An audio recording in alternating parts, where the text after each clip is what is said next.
Es un mensaje de pronto en el cual se le vienen a uno una cantidad de momentos de ideas, de pensamientos, porque se podría enfocar de múltiples formas, pero en el desarrollo del tema vamos a mirar en la forma como Dios me lo regaló.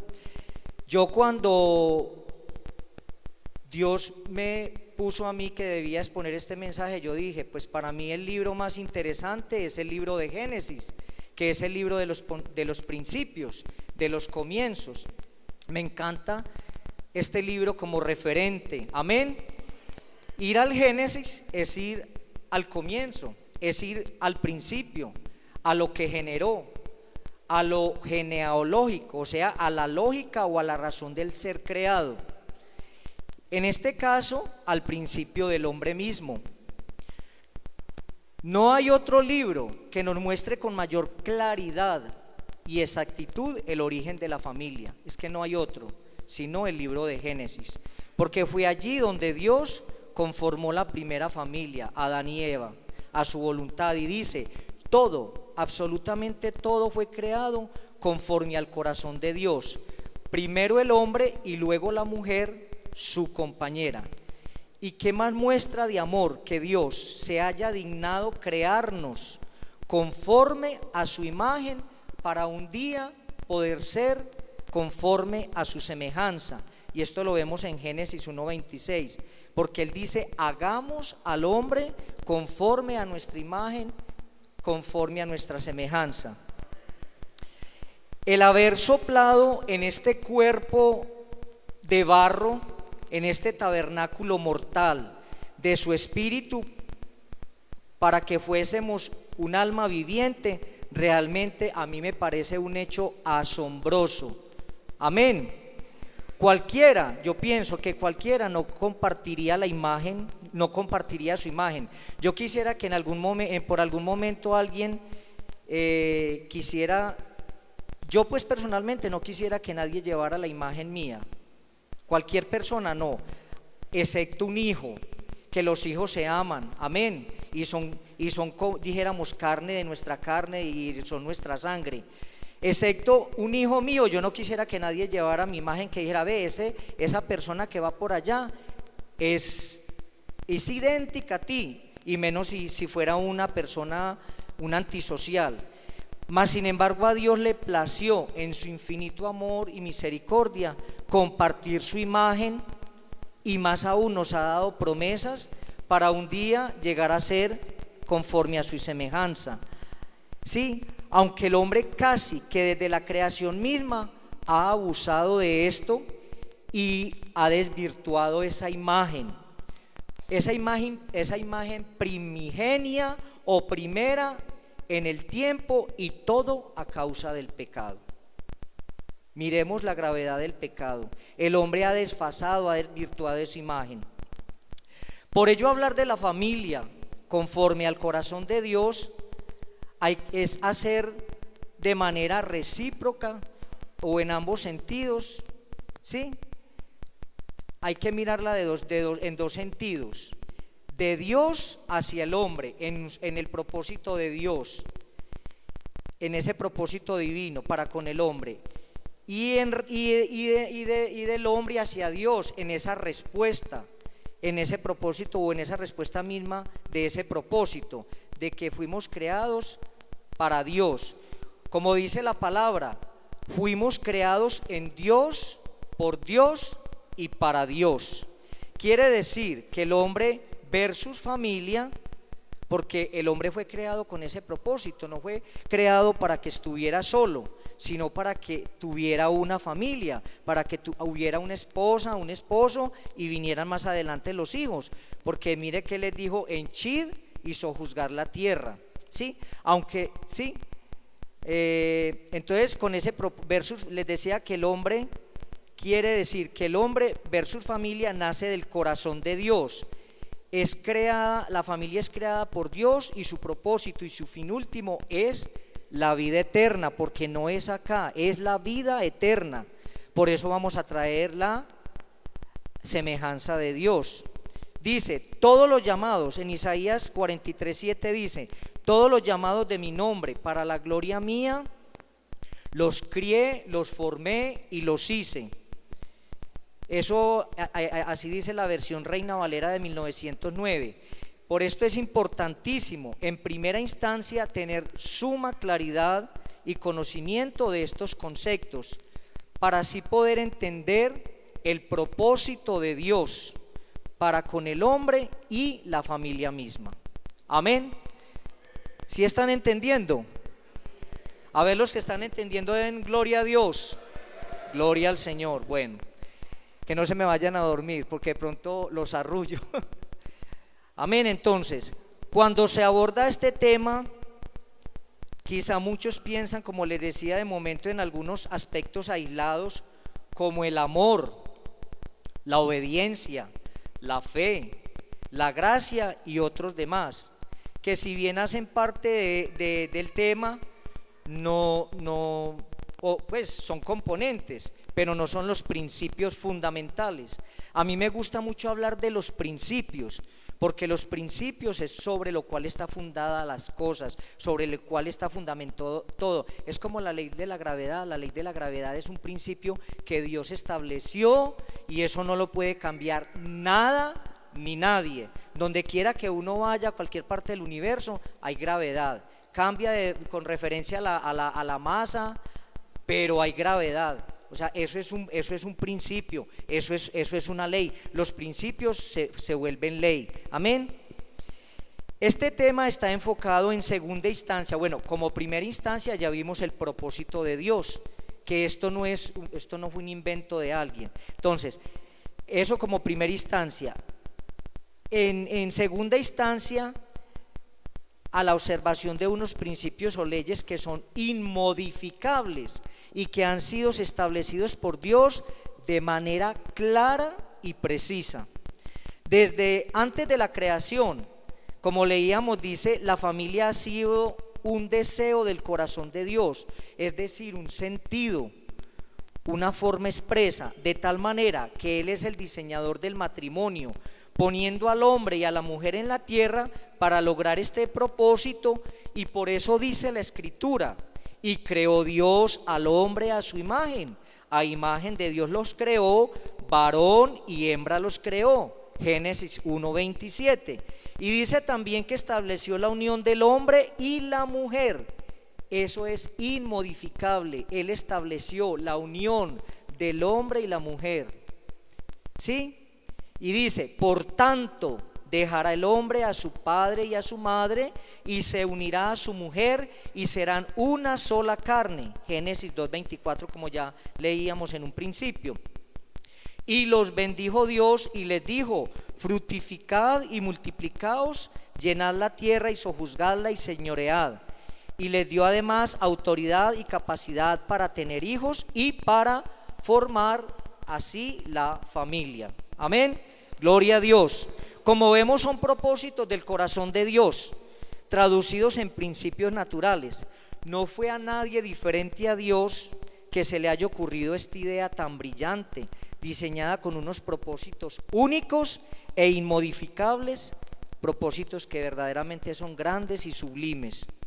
Esto no fue ocurrencia de ningún científico alguno, ni de un hombre alguno en particular, un mago, una persona pues como, qué sé yo, que se le haya ocurrido esto. La única unión, dice también, la única unión de pareja aprobada y establecida por Dios es la del hombre y la mujer. Hoy en día, desafortunadamente, en medio de tanta maldad, ya están hablando es que hasta de un tercer sexo, y ya luchan las comunidades, esas otras comunidades, la comunidad gay, las lesbianas, que porque se les aprueben las leyes y los derechos y no sé qué cosa, y que puedan criar hijos. Pero hermanos, esto es un adefesio, esto es algo que corrompe al hombre, esto es algo que va en contra de la voluntad de Dios. Amén, porque Dios no hizo al hombre y ni a la familia con este propósito. Dios hizo al hombre y a la familia con un propósito de dignidad. Bien, la palabra de Dios también nos pone en contexto, mostrándonos que es el hombre quien toma la decisión y propone a la mujer esta unión, ¿sí? Dice, porque dice la palabra, por esto dejará el hombre a su padre y a su madre y se unirá a su mujer y los dos serán una sola carne. O sea, es el hombre. Dios le dio esa autoridad al hombre y así le dijo, es usted el que tiene que tomar esa decisión.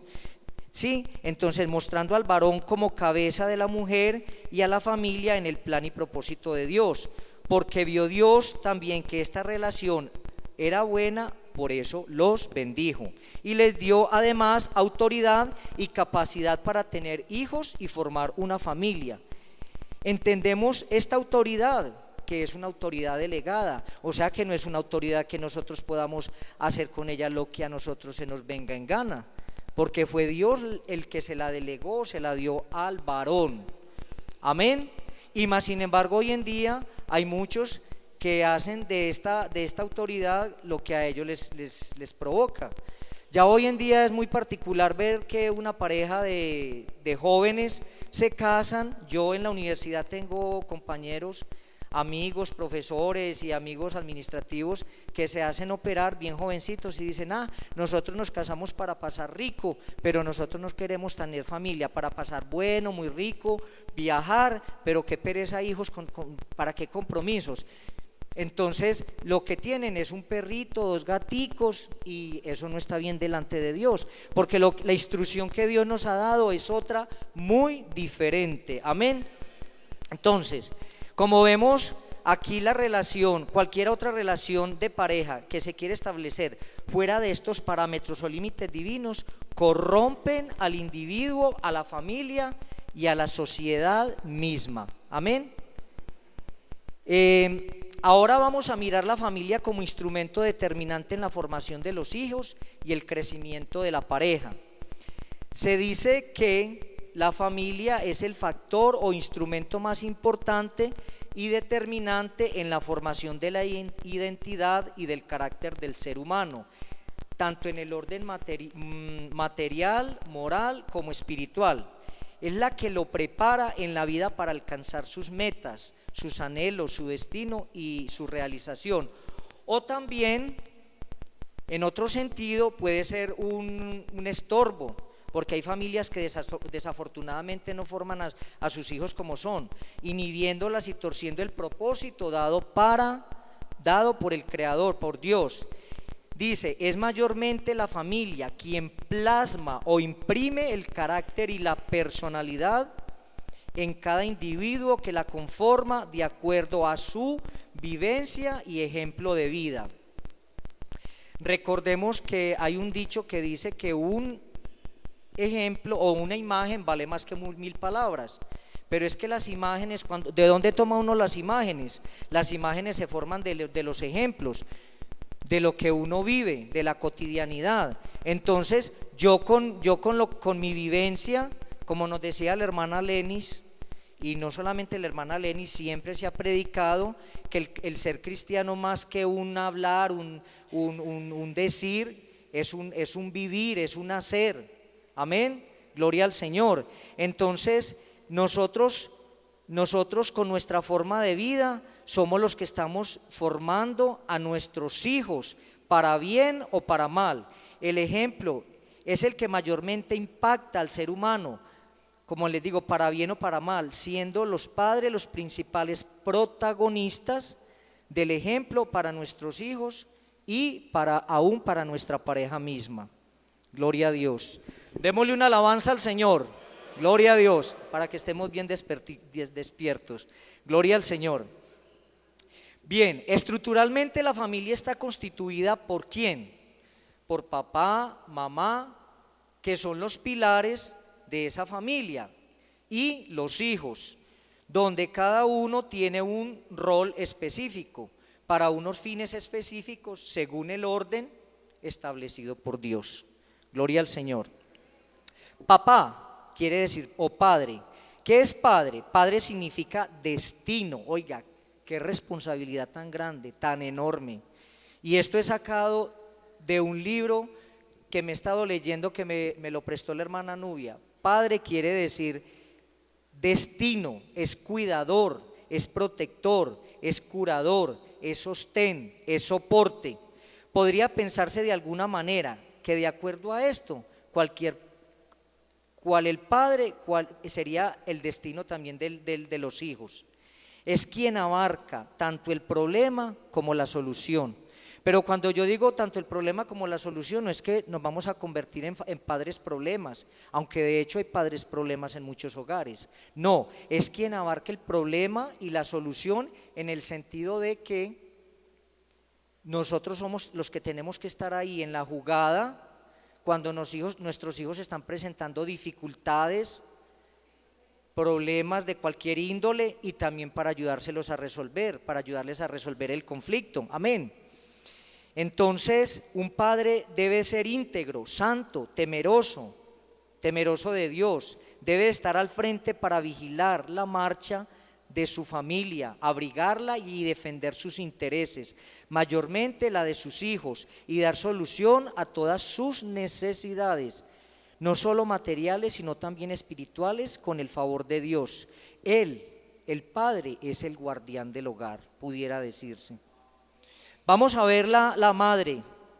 Sí, bueno, estadísticamente, antes quería decirles esto, estadísticamente se ha comprobado que en hogares donde falta la paternidad o hay ausencia del padre, se refleja en muchos problemas sociales, incluyendo la pobreza, la mortalidad de los niños, el encarcelamiento, muchachos que desde muy jóvenes cometen crímenes o son malos y van a las cárceles, ¿sí? Embarazos en niñas adolescentes, abusos en menores, hay abuso del alcohol, de las drogas, hay muchos que no estudian, no hay diserción en la educación, niños que usted verá, no sé, algunos aquí que les ha tocado montar en bus, que uno se monta al bus y hay una cantidad de niños que mientras debieran estar estudiando y debieran de estar bien contempladitos en la casa con sus padres, están diciendo: Señor, por favor, cómpreme esta cajita de chicles,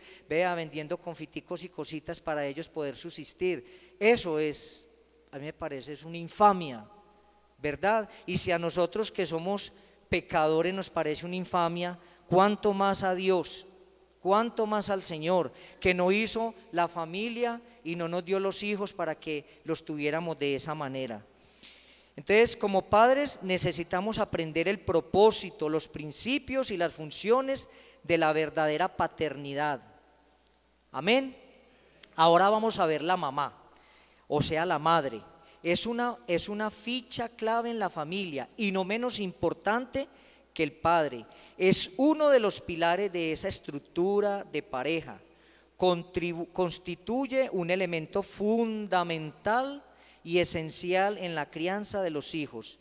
Dios le ha dado roles específicos en la casa, en el hogar. Es coayudadora y constructora y forjadora de la familia con su naturaleza, que es una naturaleza, por cierto, muy especial. Es el punto de equilibrio entre el hombre y sus hijos. Amén. Igualmente, también responsable delante de Dios por su familia. Gloria al Señor. Por ello es responsabilidad tanto del padre como de la madre instruir a nuestros hijos en el camino del Señor. Porque si nosotros sabemos que si instruimos al niño en el camino del Señor, como dice la Escritura en Proverbios 22:6, que es un texto que no lo sabemos desde casi que nos convertimos al Señor, que dice: instruye al niño en su camino, y aun cuando fuere viejo no se apartará de él. Nosotros nos vamos a evitar muchos, pero no solamente es instruirlo, es vivir esa palabra, es ser ejemplo de vida. Nosotros nos vamos a evitar muchos dolores de cabeza, muchas lágrimas. Amén, porque sabemos que en Dios nuestros hijos están seguros. En las Sagradas Escrituras también dicen en 2 de Timoteo 3:15 que los instruyamos en las Sagradas Escrituras, las cuales les pueden hacer sabio para la salud por la fe que es en Cristo Jesús, sabiendo que Dios es nuestro hilo conductor y nuestro legislador y nuestro sustentador. Entonces la familia es, pudiera decirse, esa tienda de provisión para nuestros hijos y aún para cada uno de nosotros, porque nosotros en la familia, yo edifico a mi esposa, yo edifico a mis hijos, mi esposa me edifica a mí, edifica a sus hijos y todos somos edificados el uno al otro, amén.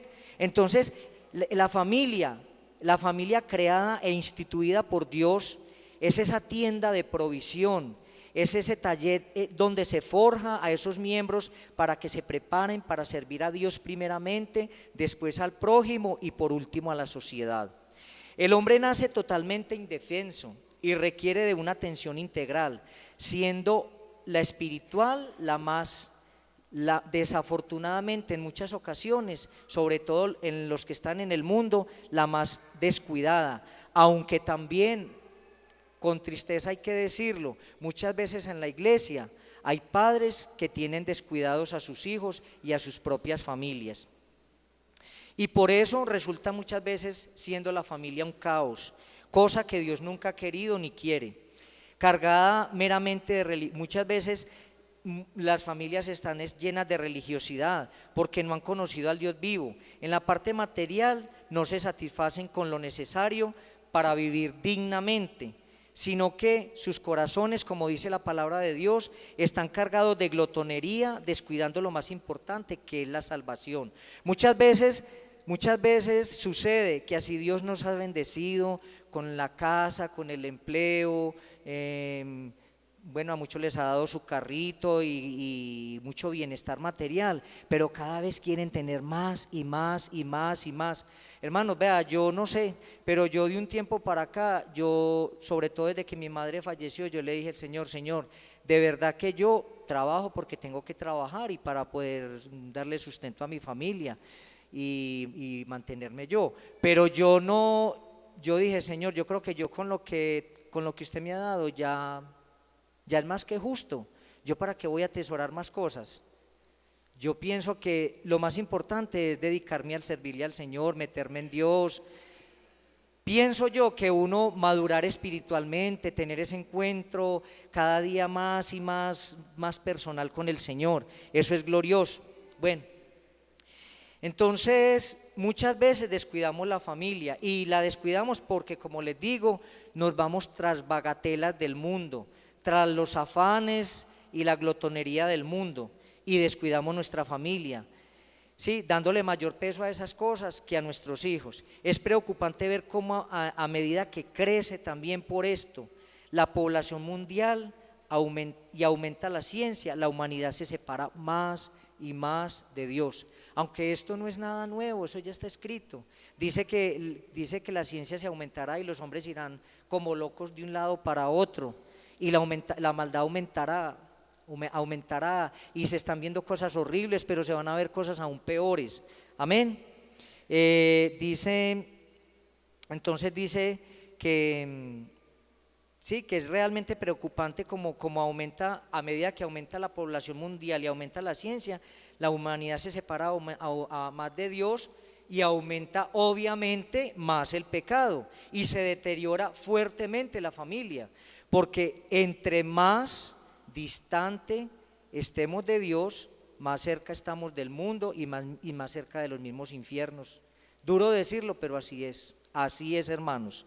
Bueno, las familias de la iglesia no están exentas, dice, de contraer esta plaga devastadora del pecado o algún miembro de la familia, como puede ser nuestros hijos, a no ser que nos vistamos del yelmo de la salvación y atendamos a lo que hemos oído. ¿Qué es lo que hemos oído en esta noche? Y no en esta noche, desde que nos convertimos al Señor, a estos principios que se hacen leyes, y que esos principios y esas leyes son inquebrantables.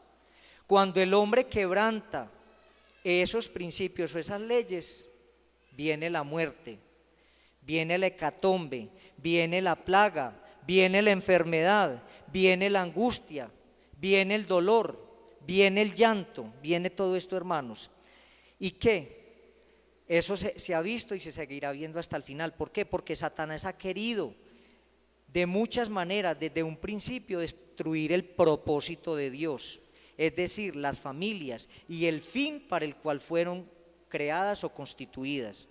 Pero Dios, en su infinito amor y en su paciencia, nos está dando hoy aún oportunidad, nos sigue dando oportunidad para que nosotros atendamos a las necesidades de nuestra familia, para que no nos disipemos en las cosas del mundo, quizás en nuestros negocios, en nuestros estudios, en conseguir más, en tener más, en viajar, bueno, yo no sé, en tantas cosas, sino que es importante que nosotros hagamos un alto en el camino y pensemos qué es lo que están haciendo nuestros hijos y qué es lo que estamos haciendo mayormente nosotros con nuestros hijos, esos hijos que Dios nos ha entregado, que hagamos un alto. Dios quiere que hagamos un alto, que les prestemos atención, porque la verdad, es lamentable decirlo, pero hay hijos en muchos hogares, aún cristianos,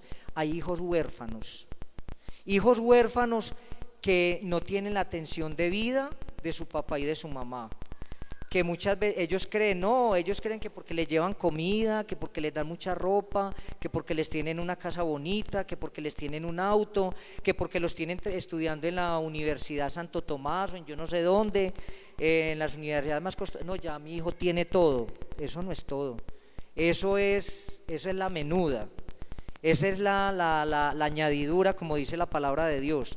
Primero tenemos que asegurar nuestros hijos para Cristo y ver cómo están caminando y ponernos en las manos de Dios y no sé, Dios nos ayudará. Yo sé, hermanos, que no es fácil y para nadie es fácil, pero Dios nos dará la sabiduría, nos da la gracia y Dios nos llenará de ese poder para nosotros hacer lo que tenemos que hacer.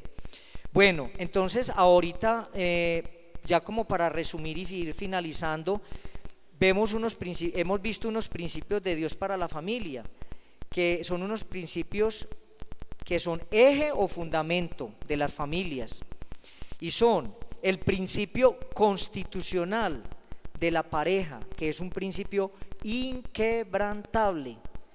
¿Qué es un principio constitucional? O sea, de constitución. Varón y hembra los creó. Así las leyes de otra parte, así el que sea el demonio diga otra cosa. A nosotros los cristianos nos queda claro que la única pareja aprobada por Dios es el hombre y la mujer. Cualquier otra cosa es desaprobada por el Señor.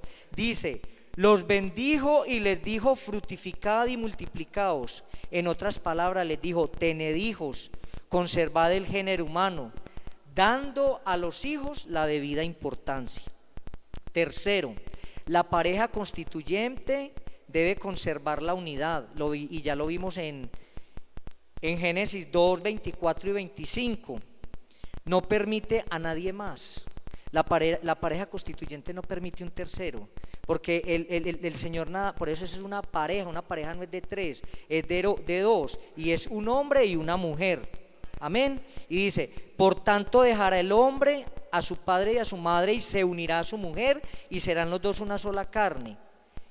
Y dice también que estaban los dos desnudos y no se avergonzaban. Oiga, yo pensaba en algo tan maravilloso, que desde antes Dios a uno por su Espíritu Santo le muestra cosas tan lindas. Mire que los principios de Dios son inmodificables. Cuando Dios creó al hombre y a la mujer y los puso en el huerto de Edén, que se paseaban allá y estaban desnudos antes de pecar, ellos no tenían vergüenza, ¿sí? Y no tenían vergüenza con ¿quién? ¿Quién era el que los veía? Dios, amén. ¿Y qué pasó después de que ellos pecaron?